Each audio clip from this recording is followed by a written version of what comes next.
پسرکم جانکی مادر تو اکنون مردی خونه هستی برم بخوام خودت رو احتیاط کن به من زنگ زد در باره سلامتیت به من خبر دی حتما مادر ما رو فراموش نکن بچه نه مادر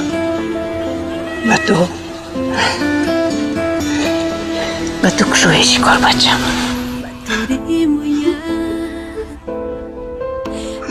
هم جهان همه هستیم بسری باید بدون دعایم بده کی باشم اما هدیه خدا برایم توی بدون علمهای تو علمهای من همه درد و رنج دانچه جان از برای من علمهای تو علمهای من همه درد و رنج دانچه جان از برای من خوشدت امیدت برفت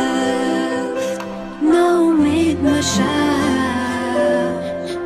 در برت منم آچه جان مهرت هر زمان برایم گران زمین و آسمانم جاویدان بمان علمهای تو علمهای من همه درد و رنج دانچه جان از برای من علمهای تو علمهای من همه درد و رنج دانچه جان از برای من مردک ممکن شما را هدف کرد این زن کی است؟ این زن را از کوچه آوردم بیچاره‌ام از دهات آمده است سرسام جای رفتنش هم نبود